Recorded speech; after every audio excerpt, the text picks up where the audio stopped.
लेखकाने आपल्याला आनंदाची जी काही सृष्टी सांगितली आहे त्यामधील निसर्गाची सोबत, निसर्गामधून आपण आनंद कशा प्रकारे घ्यायचा आहे आणि निसर्गामधनं आपण जर आनंद घेऊ शकत नसेल तर आपण जीवनातील आनंदाला विरामच द्यायला हवा, असाही जो सल्ला आहे तो इथल्या लेखकानं दिलेला आहे.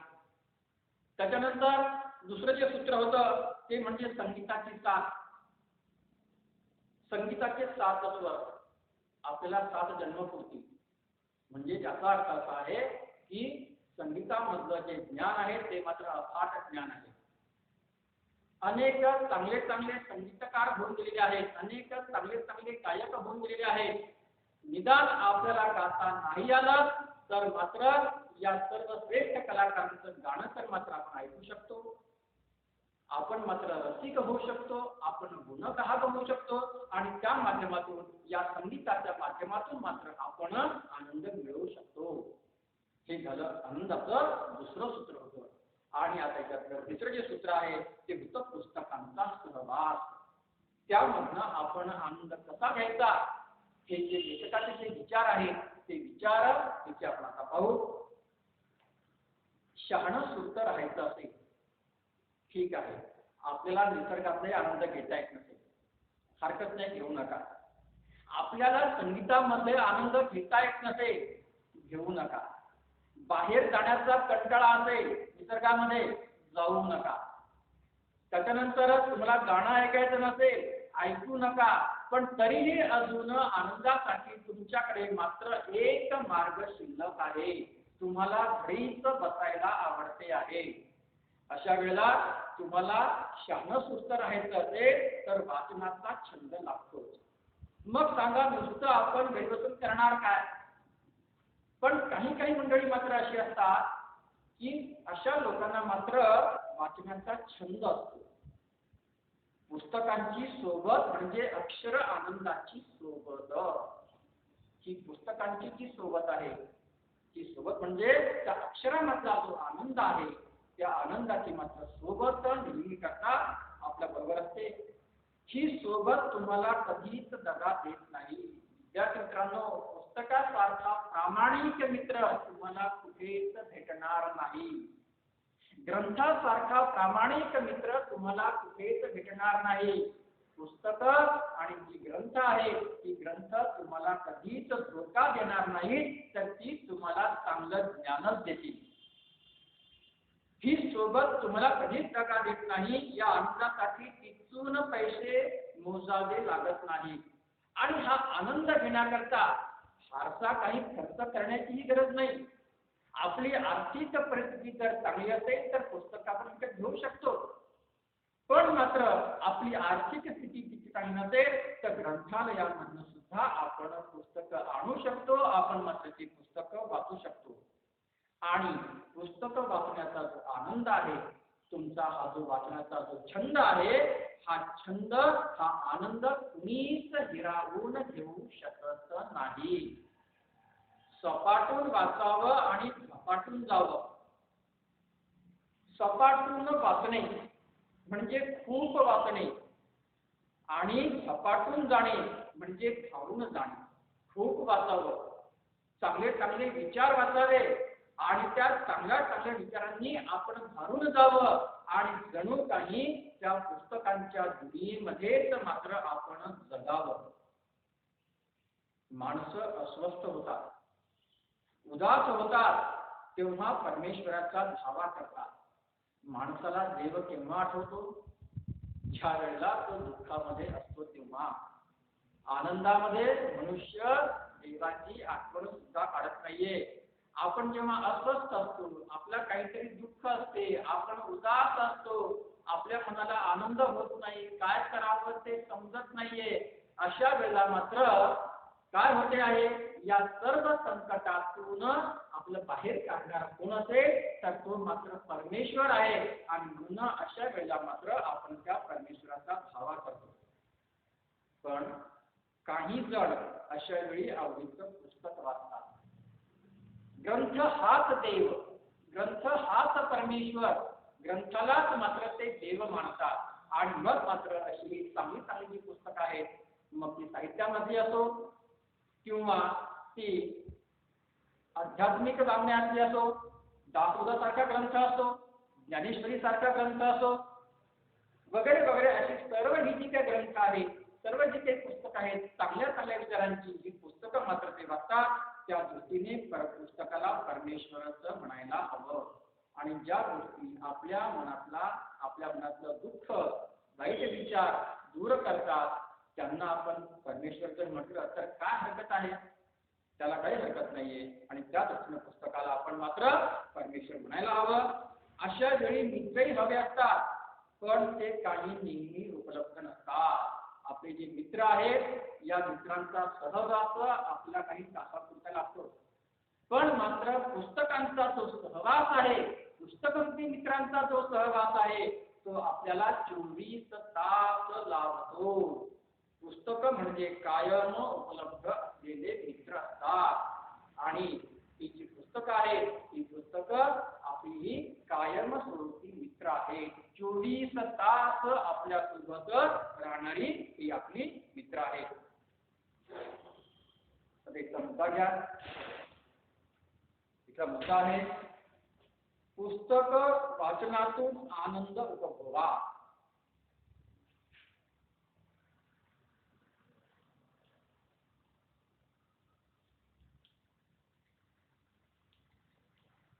हा तिसरा जो पर्याय आहे, पुस्तक वाचनातून आनंद उपभोगा. पुस्तकांना मित्र करा.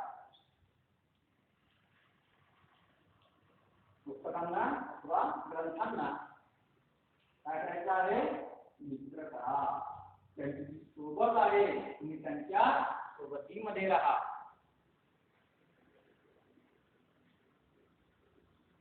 निसर्गाची सोबत, संगीताची साथ आणि पुस्तकाची संगत, या तीन बाबी जर समजा आपल्याकडे असतील तर माणूस जगाच्या पाठीवर कुठेही एकटा राहू शकतो. लेखक म्हणतो, ज्याला माणसांचा कंटाळा येतो, जो माणूस घाणा असेल, ज्याला माणसांशी बोलावंसं वाटत नाही, ज्याला गर्दीत जावं असं वाटत नाहीये, किंवा जो अतिशय मितभाषी आहे, अशा ज्या काही व्यक्ती असतील, त्या व्यक्तींनी त्यांच्याकडे जर समजा निसर्गातला आनंद ते घेत असतील, संगीत ते लोक ऐकत असतील, आणि त्यांच्याकडे मात्र जर पुस्तकं असतील, पुस्तकं वाचनाचं जे वेळ आहे ते वेळ असतील, तर अशी माणसं माणसांच्या सहवासाशिवाय सुद्धा जगू शकतात. असा माणूस जगाच्या पाठीवर कुठेही एकटा राहू शकतो. एकटा असण्यातही एक वेगळा आनंद असतो. असतात काही लोक असे, काही लोकांना माणसाशिवाय करमत नाही, तर काही लोकांना माणसं असले तर करमत नाही. स्वभाव प्रत्येकाचा वेगळा असतो. मग तुम्ही स्वतःच्या अंतरंगाचा संकेत टोकवू शकता आणि स्वतःला ओळखू शकता, माझा स्वभाव कसा आहे. आपला स्वभाव कसा आहे हे फक्त आपल्यालाच माहिती असतात. स्वतःशी संवाद साधू शकता. एकटे असताना तुम्ही विचार करू शकता. एकटे असताना तुम्हाला नवीन ज्या कल्पना आहेत त्या कल्पना तुम्हाला सुचू शकतात. निर्मिती, शोध आणि साक्षात्कार हे एकटेपणाचेच आविष्कार असतात. आविष्कार म्हणजे प्रकटीकरण.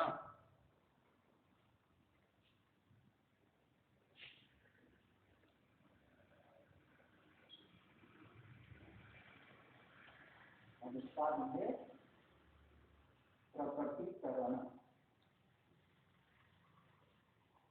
कशाच?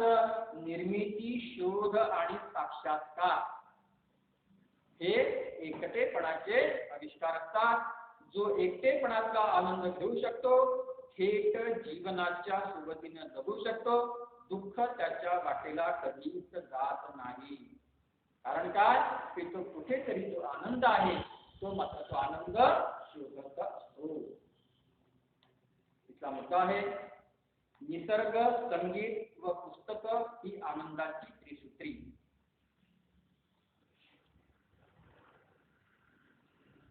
निसर्ग, त्यानंतर संगीत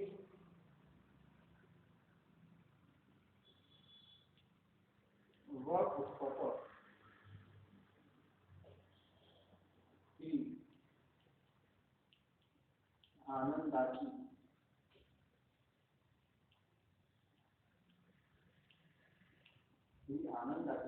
त्रिसूत्री. आनंदासाठी मन मोकळं असावं लागतं. भूतकाळाची स्मृती. स्मृती म्हणजे काय तर आठवण. स्मृती म्हणजे आठवण. इथं लेखक म्हणतात की आपल्याला जर समजा आनंद घ्यायचा असेल तर त्याकरता आपलं मन मोकळं असलं पाहिजे. आपल्या मनामध्ये भूतकाळाच्या स्मृती आणि भविष्याची भीती, स्मृती आणि भीती या दोन्ही पासून मन मुक्त होतं, तेव्हा ते आनंद अनुभवू शकतं. सांगितलं आपल्या मनामध्ये काय काय आहे. जे काही वाईट दोष असतील ते सगळे वाईट दोष आपल्या मनातून ते काढून टाकायचे आहेत आणि चांगल्या गुणाकरता, चांगल्या विचारांसाठी सर्वांची जागा मोकळी करायची आहे. आपल्या मनात नेहमी चांगलेच विचार असले पाहिजे. काय होते कधी कधी भूतकाळाच्या काही वाईट आठवणी असतील, काही वाईट स्मृती असतील, दुःखद स्मृती असतील, दुःखद आठवणी असतील. भूतकाळामध्ये आपल्याबद्दल काहीतरी वाईट घडलेलं असेल, त्याच स्मृती जर आपण त्या जपून आपल्या मनात ठेवल्या, आपण त्या उगाळत राहिलो तर आपण ते विसरणार नाही. आणि म्हणूनच ज्या सगळे जे झालं ते गेलं, जे झालं ते गंगेला मिळालं. आणि म्हणून पूर्वी काय घडलेलं आहे, वाईट काय घडलेलं आहे ते आता पुन्हा आठवायचं नाही, सोडून द्या. काही काही गोष्टी आपण सोडून द्यायला शिकलो पाहिजे.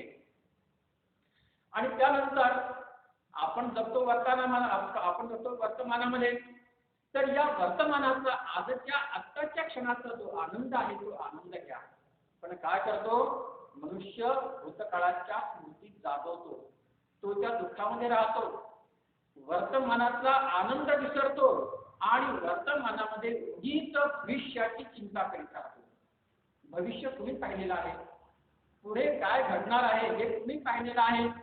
आणि म्हणून भूतकाळाची स्मृती आणि त्याच्यानंतर भविष्यकाळाची भीती, या दोन गोष्टी ज्या सोडू शकतो आणि वर्तमानामधला आनंद जो घेऊ शकतो, तो मात्र आनंदी राहू शकतो. भूतकाळ संपलेला असतो आणि भविष्यकाळ मात्र अनिश्चित असतो. खरा असतो तो फक्त वर्तमान काळ, तोच मात्र आपण भरून जगायचा असतो. भूतकाळाची स्मृती आणि भविष्यकाळाच्या भीतीतून मुक्त व्हा.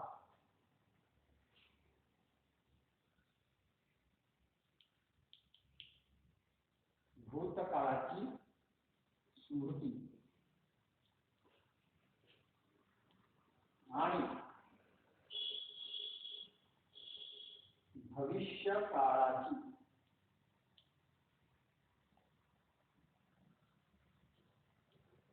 भीती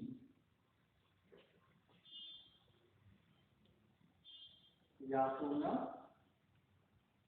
मुक्त व्हा. जे झालं गेलं ते सोडून जा, ते सोडून द्या, ते विसरून जा. काही काही गोष्टी सोडून द्यायला शिकत चला, तरच मात्र आपण आनंदाने जगू शकतो. वर्तमानात जगायचं असेल तर जगण्याविषयी प्रेम हवं. मनुष्यानं आपल्या जीवनावर प्रेम करायला शिकलं पाहिजे. जीवन हे कशा करता आहे? जीवन हे आनंदासाठीच आहे. जगण्याची हौस हवी, मला हे करायचं, मला ते करायचं, मला माझी ही प्रगती करायची आहे, सारखं पुढे पुढे मला माझी प्रगती करायची आहे असाच विचार नेहमी करता आपल्या मनामध्ये असला पाहिजे. आपलं ध्येय ठरलेलं असलं पाहिजे. त्या ध्येयाच्या दिशेने जी वाटचाल आहे ती वाटचाल आपण केली पाहिजे. मनुष्यासमोर जर ध्येय असेल तर तो वाटचाल करेल, पण ध्येय नसेल तर मग जगायचं कशा करता असा जो नकारात्मक जो विचार आहे तो नकारात्मक विचार आपल्या मनामध्ये येतो. आणि ही जगण्याची जर होश नसेल, काही ध्येय जर मिळवायचं नसेल तर मग आजचं काम उद्या करू असं होते. काय करायचं आहे, मग आज काम आहे का, मग राहू द्या ना, उद्या करू. उद्या केल्यानंतर मग उद्या पुन्हा परवा करू, नंतर मग काहीतरी करू असं का होते. कारण त्या कामाबद्दलची निष्ठा आणि जगण्याबद्दलची जी निष्ठा आहे ती मात्र आपल्यामध्ये नसते. काम उद्या ढकललं जातं किंवा कसं तरी उरकलं जातं. कसं तरी उरकलं जाणं म्हणजे कसं तरी एखादं काम पूर्ण करणं. काम करायचं म्हणून काहीतरी काम केलं, आपण सगळंच ओळखून टाकत असतो. लेखक म्हणतात की असं आपलं तर होत नाही ना. एकदा पहा की आपण सुद्धा जीवनातली जी कामं आहेत आपण ती कामं कशी करतो. रोजचं जीवन जगताना छोट्या छोट्या गोष्टीचा आपण आनंद घेतो का. तो आनंद जर समजा आपण घेत असलो तर खऱ्या अर्थानं आपण वर्तमान काळात आपण आनंदी असू शकतो, आपण आनंदी राहतो. पण मात्र हे आनंदाचे छोटे छोटे प्रसंग मात्र आपण विसरतो. या छोट्या छोट्या प्रसंगांमधनं मात्र आपण आनंद घेत नाहीये. आपण आंघोळ ओळखतो, आपण रोज आपण काही स्नान करतो. काही लोकांचं म्हणजे इतकं लवकर होते की बस बाथरूम मध्ये गेले की भडभड दोन आपलं जे पाणी ते अंगावर घ्यायचं आणि 2 मिनिटात लागली बाहेर यायचं. पण आपलं शरीर स्वच्छ धुणं आहे, त्याला घासणं आहे, म्हणजे शरीराची जी स्वच्छता आहे, व्यवस्थित साबण लावणं आहे, अंग पुसणं आहे, म्हणजे शरीराची जी काळजी आहे ती काळजी आपण जर घेतली तर मग आपलं शरीर चांगलं राहील. मग काय आंघोळ करायची, स्नान करायचं म्हणून फक्त अंगावर पाणी घ्यायचं आणि बाहेर यायचं, आपण त्याला स्नान म्हणू शकत नाही. जेवण ओळखतो. आपली आई, आपली पत्नी, आपली बहीण, आपली मुलगी आपल्याकरता अतिशय मात्र प्रेमाने स्वयंपाक करते. आपल्याला मात्र ती अतिशय प्रेमाने वाढते. तिची अपेक्षा असते की आपण केलेल्या स्वयंपाकाचं कौतुक करावं, एखादा पदार्थ छान झाला त्याची वाहवा करावी. पण मात्र आपण मात्र काळजी करतच नाहीये. आपण ताटावर बसतो आणि भरभर आपण जेवतो आणि लगेच होतो. पण मात्र त्या पदार्थांची जी चव आहे, स्वयंपाक कोणी केल्याची चव कशी करणं आहे, पदार्थ छान झालेला आहे असं म्हणणं आहे, म्हणजे समोरच्यालाही आनंद आणि जेवणातलाही जो आनंद आहे हा 10 मिनिटाचा काम नसतं त्या ठिकाणी, पण मात्र आपण तो आनंद घेतला पाहिजे. जेवण चवीनं केलं पाहिजे. अन्न हे पूर्ण ब्रह्म आहे आणि ज्यानं जेवण बनवलं आहे त्याचंही कौतुक केलं पाहिजे. असा जो छोट्या छोट्या म्हणजे स्नानामधला आनंद, जेवणामधला आनंद, हे छोट्या छोट्या प्रसंगांमध्ये जे आनंद आहे, आपल्या रोजच्या जीवनामध्ये जे आनंद आहे ते आनंद आपण घेतले पाहिजे. आपण काम ओळखतो म्हणजे एका अर्थी आपण आपलं जगणे ओळखतो. मग काम ओळखणे म्हणजेच आपलं रोजचं जे काही जगणं आहे ते जगणं सुद्धा होते ओळखल्यासारखंच होते आहे. मग आनंद कसा घेणार. मग या छोट्या छोट्या गोष्टीत मिळणारा जो आनंद आहे तो आनंद जर आपण घेत नसू आणि एकदम मोठा आनंद मला मिळाला पाहिजे असं जर समजा आपण म्हणत असू तर मग आपला आनंद मिळणार नाही.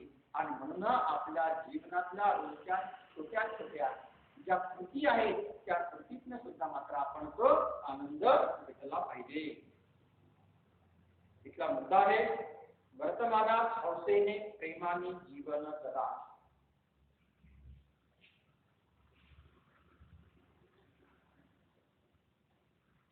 वर्तमानात हौसेने प्रेमाने जीवन जगा. हा जो विचार आहे हा विचार इथे आपल्याला लेखकाने दिलेला आहे.